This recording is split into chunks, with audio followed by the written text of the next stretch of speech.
তো আমার এদিকে পুজো হয়ে গেছে, কিছুটা রান্না হয়ে গেছে। আজকে বেশি কিছু রান্না করিনি, কেন করিনি সবটাই তোমাদের সাথে শেয়ার করব। আর এদিকে ঠাকুর ঘর পরিষ্কার করে ঠাকুরের বাসনও মেজে রেখে দিয়েছি, ফুলের বালতিটাও দেখো পরিষ্কার করে ধুয়ে রেখে দিয়েছি। সমস্ত কাজ হয়ে গেছে, এখন যাব ছাদে জামা কাপড় মেলতে। তো এখানে স্নান হয়ে গেছে, সমস্ত জামা কাপড় সবার রয়েছে, সেগুলো বালতিতে করে নিয়ে যাচ্ছি ছাদে এখন মেলতে। তো জামা কাপড় মেলতে যাওয়ার আগে তরকারি বানিয়ে নিচ্ছি। তরকারি বেশি কিছুই হবে না, ফুলকপি দিয়ে একটু বড়া ভাজবো, তো তার জন্য সেটাই আগে ভেজে নিচ্ছি, মানে ভেজে নেবো, তারপরে যাব জামা কাপড় মেলতে। তোমাদের দাদাভাই যেহেতু বেরোবে, তো সেই জন্য তাড়াতাড়ি করে এটা আগে কুচিয়ে নিচ্ছি। বেশি কিছুই রান্না হবে না, কেন হবে না সেটা তো বলবো। আজকে তো একে তো নিরামিষের দিন, শনিবার, তা আগে একটু ডাল করে নিয়েছি, বেগুন ভেজে নিয়েছি। তো চলো এখন দেখো ফুলকপিটা কেটে রেখে দিলাম, এখানে চিমনিটা ভিজিয়ে দিয়েছি, প্রচণ্ড নোংরা হয়েছে, আজকে রান্না সেরকম চাপ নেই, তো সেই জন্য চিমনিটা একটু পরিষ্কার করে নেব। তোমাদের দাদাভাই বেরিয়ে গেলে এই কাজটাই প্রথমে করে নেব। তো এটা তো ভিজিয়ে দিয়েছি ব্লেডগুলোকে যে গরম জলে, আর তোমাদের দাদাভাই বেরিয়ে যাচ্ছে, তো তারপরে যাব জামা কাপড় মেলতে। তখন আর জামা কাপড় মেলতে যাওয়া হয়নি। তো এই দেখো তোমাদের দাদাভাই বেরিয়ে চলে যাচ্ছে। তারপরে আজকে চা আগেই খাওয়া হয়ে গেছিলো, তো চলো দেখতে থাকো। গুড মর্নিং বন্ধুরা, নতুন একটা দিন, নতুন একটা সকাল, শীতের সকালে সবাইকে শুভ সকাল বলে আজকের ভিডিওটা এখান থেকে শুরু করছি। আশা করি আমার সব বন্ধুরা ভালো আছে। প্রচণ্ড ঠান্ডা পড়েছে, তোমরা কেমন আছো বলো? ঠান্ডা কার কার ভালো লাগে? আমার তো একটুও ভালো লাগে না, কারণ সকালবেলা উঠে থেকেই প্রচণ্ড ঠান্ডার মধ্যে হলেও আমাদের জলের কাজ করতে হয়, সেই জন্য আমার ঠান্ডা একদম ভালো লাগে না। কার কার ভালো লাগে অবশ্যই কমেন্ট করে জানাবে। তো বড়দের প্রণাম আর ছোটদের ভালোবাসা দিয়ে আজকের ভিডিওটা শুরু করলাম। তো চলো সারাদিন কি কি করতে থাকি তোমাদের সাথে শেয়ার করব, স্কিপ না করে দেখতে থাকো। আশা করব ভিডিওটা ভালো লাগবে, আর ভালো লাগলে লাইক শেয়ার সাবস্ক্রাইব করবে। তো দেখো ঠান্ডা পড়ে গেছে, বিছানার ওপর রয়েছে লেপ, এখনও জানলাগুলো খোলা হয়নি, তো এবার জানলাটা খুলবো। তো তোমাদের সামনে ভিডিওটা শুরু করলাম অনেকটা পরে, কিন্তু তোমাদের দাদা ভাই বেরিয়ে গেছে, তা আমি তারপরে ভিডিওটা শুরু করলাম। তো চলো দেখতে থাকো সারাদিন কি কি করি।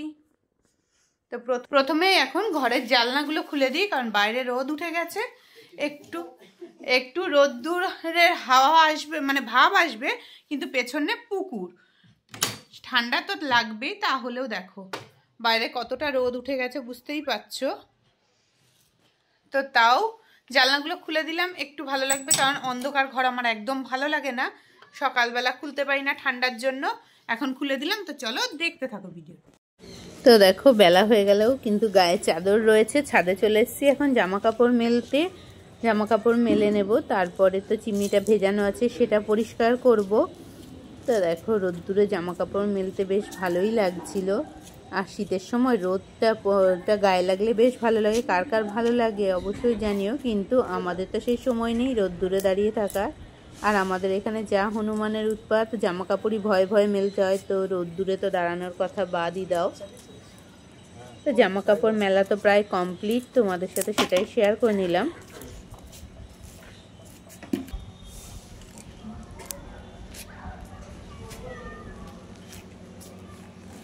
তো সমস্ত জামা কাপড় মেলা হয়ে গেছে। এখানে দেখো বালতি করে গাছে একটু জল দিয়ে দেবো, সেই জলটা নিচ্ছি। আর বাড়ি চলে গেছে রঙের মিষ্টি পুট্টির কাজ চলছে, তো সেই পুট্টির বস্তাটা খোলা আছে, এই গামলাগুলোতে পুট্টি গোলা হবে, সেটাই একটু তোমাদের সাথে শেয়ার করে নিলাম। তো তারপর আমি পৌঁছে গেছি আবারও রান্নাঘরে, যে ব্লেডগুলো ভিজিয়ে রেখে দিয়েছিলাম গরম জলে বেসিনের মধ্যে, সেটাই এখন দেখো আমি পরিষ্কার করে নিচ্ছি। আর এগুলো পরিষ্কার করতে প্রচুর টাইম লাগে, কারণ এতটা তেলে হয়ে যায়, চ্যাটচেটে হয়ে যায়। তো দেখতে পাচ্ছ কতটা আঠা হয়ে গেছে, সেটাই পরিষ্কার করে নেব। চিমনিটা পরিষ্কার করতে মোটামুটি আমার 1 থেকে 1.5 ঘন্টা সময় লেগে যায়, তো সেটাই করে নিচ্ছি। দেখো একটা আমি তুলি নিয়ে নিয়েছি, তুলির সাহায্যেই সেটা পরিষ্কার করে নিচ্ছি। তো তুলি দিয়েও একবারে পরিষ্কার হয় না, তারপরে স্কচব্রাইট দিয়ে পরিষ্কার করে নেব। তো দেখো আমার প্লেটটা দেখতে পাচ্ছ কতটা পরিষ্কার হয়ে গেছে। তো চলো পরিষ্কার তো করে ফেলেছি, এবার তারপরে এখন খাবো টিফিন। তো টিফিনের জন্য পাউরুটিটা একটুখানি করে সেঁকে নিচ্ছি। দেখো একটুখানি ঘি আর চিনি দিয়ে সেঁকে নিয়েছি, রিককে দিয়ে দেবো, আর আমিও খেয়ে নেব, মাকেও দিয়ে দেবো। তো টিফিনটা খেয়ে নিয়ে তারপরে খাবো একটু চা। আমরা বেশি টিফিন খাইনি, আমরা 1 পিস করে পাউরুটি খেয়েছি, খেয়ে চা বিস্কুট খেয়েছি। খেয়ে আজকে সকালে টিফিনটা এটা দিয়ে কমপ্লিট করেছি। আর রিককে দিয়ে দিয়েছিলাম একটা শনপাপড়ি। তা দেখো, তারপরে আমাদের চা নিয়ে নিয়েছি, টিফিন করে নিয়ে আমার আর মায়ের জন্য একটু দুধ চা করে নিয়েছি, সেই চাটাই খাবো বিস্কুট ডুবিয়ে। তো তারপরে তো চিমনিগুলো একদম সেট করা কমপ্লিট। এবার চলে এসেছি আমাদের গরম গরম ফুলকপির বড়া ভাজার জন্য। তো চিমনিটা সেট করে নিয়েছি, কতটা পরিষ্কার হয়ে গেছে দেখতেই পাচ্ছ।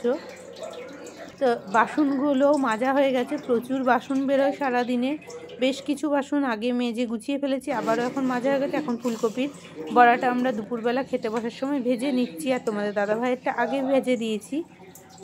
তো গরম গরম বড়া দিয়ে ভাত খেতে তো দারুণ লাগে, তো সেটাই করে নিলাম। তারপরে দেখো, ফুলকপিগুলো নুন দিয়ে মাখিয়ে রেখে দিয়েছিলাম, এখন দিয়ে বেসনের সাথে মাখিয়ে নিচ্ছি। তেলে দিয়ে গরম হয়ে গেছে, বড়াগুলো ভেজে নেব, দিয়েই খেতে বসে পড়বো। ভাত বাড়া হয়ে গেছে, গরম গরম বড়া দিয়ে একদম গরম গরম ভাত খেয়ে নেওয়া হবে।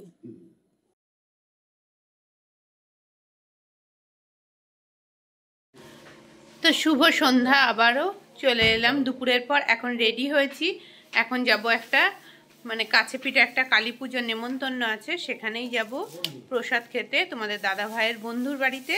তো তার জন্য রেডি হয়েছি, ঠান্ডা পড়েছে প্রচণ্ড। তো চলো সেখানে গিয়ে মায়ের দর্শন তোমাদের সাথে অবশ্যই করাবো। তো চলো যাওয়া যাক সেখানে।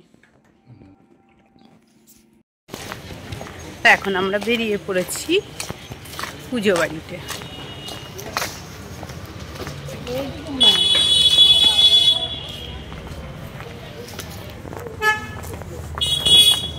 তো কালী মায়ের পুজো ছিল আজকে, যেহেতু শনিবার, তো কত লাইটিং দিয়ে সাজিয়ে নিয়েছে সেটাই একটু শেয়ার করতে করতে আমরা ঢুকে পড়ছি। আর আমি এখানে দাঁড়িয়ে আছি, ভিডিওটা করতে করতে যাচ্ছে।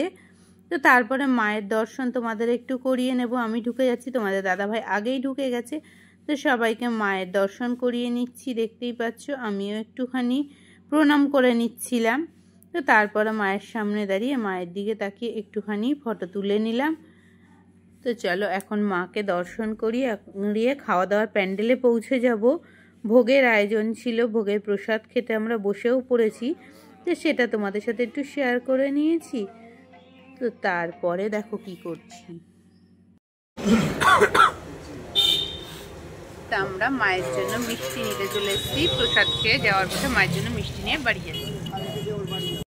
তো দেখতে পাচ্ছ তোমাদের দাদাভাই মিষ্টির দোকানে দাঁড়িয়ে আছে মায়ের জন্য, আমার শাশুড়ি মায়ের জন্য। উনি তো আসেননি প্রসাদ খেতে, তো ওনার জন্য একটু মিষ্টি নিয়ে যাচ্ছি বাড়িতে। তো বাড়িতে গিয়ে খেতে দেওয়া হবে।